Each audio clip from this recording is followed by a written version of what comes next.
السلام علیکم viewers, welcome to my channel جان کی پہچان۔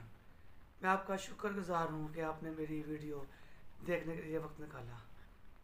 آج میں ایک ویڈیو لے کے آیا ہوں محمد علی مرزا کے، بہت اچھا ہے، اس ویڈیو ملاحظہ کیجیے اور مجھے کمنٹ میں بتائیں کہ یہ کیا واقعہ درست ہے۔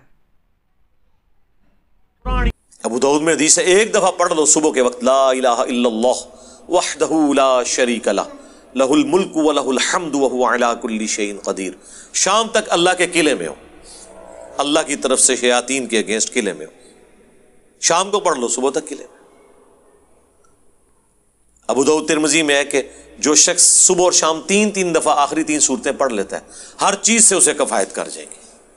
بخاری مسلم میں حدیث ہے، جو رات کو سونے سے پہلے سورۃ البقرہ کی آخری 2 آیات ایک دفعہ بس پڑھ لے، جو کچھ مانگا مل جائے گا اور ہر چیز سے اسے کافی ہو جائے گی۔ مسلم شریف میں حدیث ہے کہ سبحان اللہ والحمد للہ ولا الہ الا اللہ واللہ اکبر پڑھنا، رسول اللہ فرماتے ہیں مجھے ہر اس چیز سے بڑھ کر محبوب ہے جس پہ سورج طلوع ہوتا ہے۔ دنیا اور دنیا کی ہر چیز سے بڑھ کر یہ پسندیدہ ترین کلمات ہیں جو ہم فرض نماز کے بعد بھی پڑھتے ہیں۔ تو یہ اللہ تعالیٰ کے کلمات ہیں، ان کے ذریعے اللہ کی طرف متوجہ ہوں، اللہ تعالیٰ دعا قبول کرتے ہیں۔ وہ ترمذی میں حدیث ہے، ایک شخص آیا، اس نے نماز پڑھی، پھر تیزی سے دعا شروع کر دی، آپ نے فرمایا سائل نے جلدی کی۔ ایک دوسرا شخص آیا، اس نے پہلے اللہ کی حمد بیان کی، پھر دروشی پڑھا، پھر دعا مانگی، فرمایا سل تعطا، مانگ تجھے دیا جائے گا، مانگ تجھے دیا جائے گا۔ اور نماز میں بھی پروٹوکول آپ دیکھیں کیا ہے، پہلے اللہ کی حمد بیان ہوتی ہے، التحیات للہ والصلوات والطیبات، پھر درود شریف، اور اینڈ پہ جا کے دعائیں آتی ہیں۔ دعا کا پروٹوکول ہے اللہ کی تعریف اور اس کے بعد درود شریف اور پھر دعا، اس کے بغیر دعا قبول نہیں ہوتی۔ اور جس نے تیزی سے دعا کی تھی نا، ترمذی میں حدیث ہے، پھر حضور نے اسے بلایا اور سمجھایا کہ پہلے اللہ کی حمد بیان کرو، پھر مجھ پر درود شریف پڑھو، پھر اللہ کی طرف متوجہ ہو، اللہ دعا قبول کرے گا۔ کسی مزار پہ جانے کی ضرورت نہیں میرے بھائی، گھر بیٹھے اللہ کی حمد اور درود شریف کے ساتھ آپ اللہ کی طرف متوجہ ہوں۔ مسلم شریف میں حدیث ہے، جو اذان کا جواب دے وہی کلمات ریپیٹ کرے، حی علی الصلاح حی علی الفلاح پہ لا حول ولا قوت الا باللہ کہے، اور اس کے بعد مجھ پر ایک دفعہ درود شریف پڑھے اور الوسیلہ والی دعا مانگ لے، قیامت کے دن میری شفاعت اس کے لیے حلال ہو جائے گی۔ اللہم اجعلنا منہم، آمین۔ کتنے پیارے پیاری چیزیں ہیں جو نبی علیہ السلام نے تعلیم فرمائی ہیں۔ ہم نے اس لیے سنت اذکار کارڈ لکھے میرے بھائی، یہ میری سالوں کی محنت ہے جو میں نے ایفرٹ پٹ کر کے اس چیپٹر کو کلوز کر دیا۔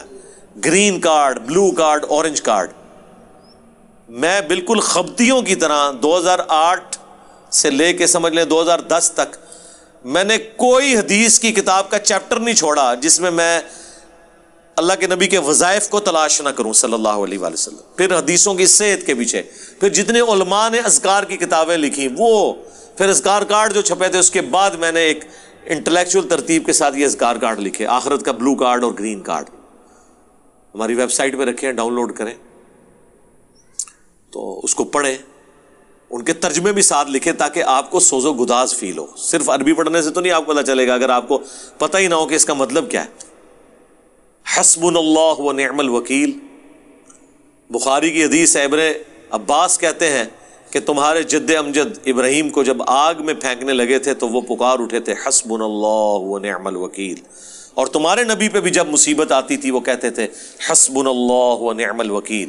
اور اس کا ذکر تو قرآن میں ہے، سورہ آل عمران کے اندر، کہ جب اہل ایمان کو خبر پہنچی کہ کافر ان کے خلاف سازشیں کر رہے ہیں تو اہل ایمان پکار اٹھے حسبنا اللہ و نعم الوکیل، ہم نے اللہ ہی پر بھروسہ کیا، وہی بہتر کارساز ہے۔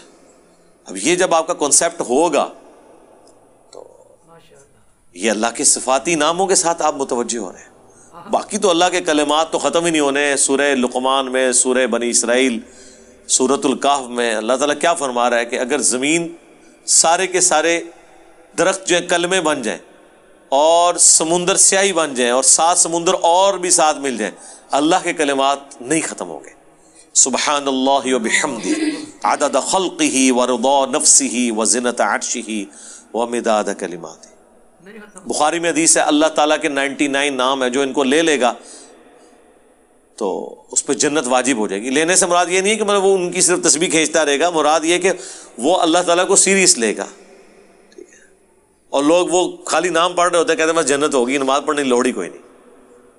بھائی اگر یہ سنن صحیح الکبریٰ میں حدیث ہے نا کہ جو آیت الکرسی فرض نماز کے فوراً بعد پڑھتا ہے مرتے ہی جنت میں داخل ہوگا. جنت اور اس کے درمیان صرف موت کا وقفہ ہے, تو اس کے لیے نماز بھی پڑھنی پڑے گی. صرف آیت الکرسی پڑھنے سے کچھ نہیں ہونا. تو یہ اللہ تعالیٰ ہمارا تمام اچھے نام اللہ کے لیے, ان کو اس کے ناموں کے ساتھ پکارو. سورۃ الحشر کی آخری 3 آیات پھر احادیث میں بھی آئے ہیں, سنن ابی داؤد میں حدیث, ترمذی میں, کہ جو شخص ان کلمات کے ساتھ متوجہ ہوتا ہے, اللہم انی اسألک بانک انت اللہ لا الہ الا انت الاحد الصمد الذی لم یلد ولم یولد ولم یکن لہ کفوا احد, تو اللہ تعالیٰ اس کو واپس نہیں کرتا. ترمذی میں آیا لا الہ الا انت سبحانک انی کنت من الظالمین, اللہ واپس نہیں کرتا. بخاری مسلم میں آیا لا حول ولا قوت الا باللہ, اللہ کے جنت کے خزانوں میں سے ایک خزانہ ہے. تو یہ اسماء الحسنہ جو ہیں اللہ تعالیٰ کے نام, اس کے صفاتی نام, وہ نہیں ہے جو آپ کو صوفیاء بتا رہے ہوتے ہیں کہ اتنے ہزار دفعہ یہ نام کی تسبیح کھینچ لیں, وہ نہیں, وہ ایک دفعہ ہی بہت ہے میرے بھائی. یہ ایک ہی دوائی کام کر دیتی ہے. زیادہ زیادہ 3 دفعہ دعائیں آئی ہوئی ہیں, 7 دفعہ آئی ہوئی ہیں, 10 دفعہ آئی ہیں, اس سے زیادہ نہیں, سوائے تسبیحات کے جو 33 دفعہ ہیں یا 100 دفعہ ہیں. دعائیں تو آپ کو آیت الکرسی ایک ہی دفعہ پڑھنی ہے فرض نماز کے بعد. آپ نے بیان سنا ہے,